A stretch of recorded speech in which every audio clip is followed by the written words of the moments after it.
ay disruption sa ato ang live. Gani ha.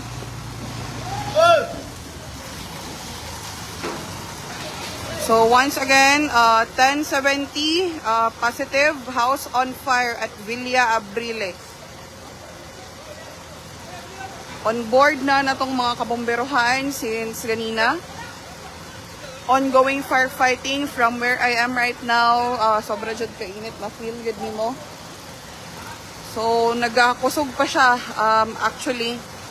So let us hope that ang mga tao na nagstay aning balaya is okay. Wala tay update sa status. Grabe.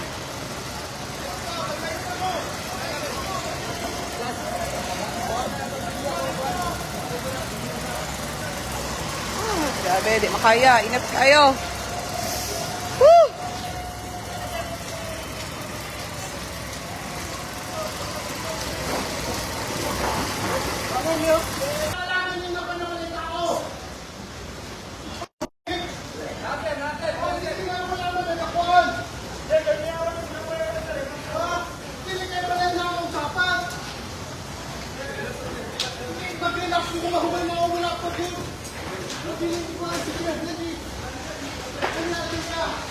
This is normal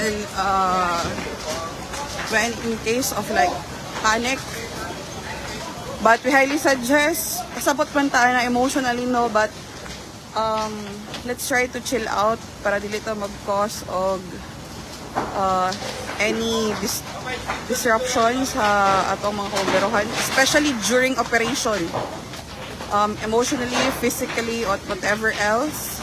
Let us help. Let's not cause any problem or any concerning actions, no? So once again, ongoing firefighting, Villa Abrile.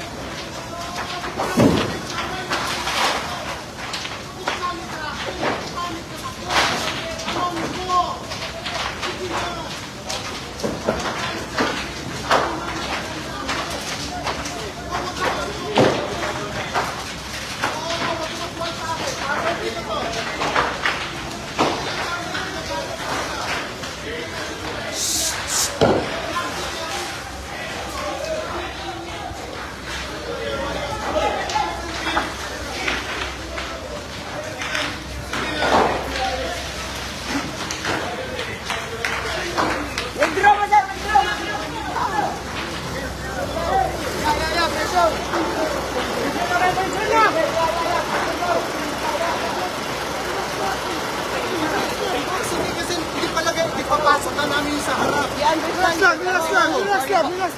Tayo, may matatanda yun na ang doon. Yes po, we are doing our best, sir. Thank you. Thank you po, thank you po. Oo. Hindi, wala tao dito. Wala na talaga tao. Sabi ito. Sa likod. Sa harap pala. Guerrero yun. Meron na dapat tao.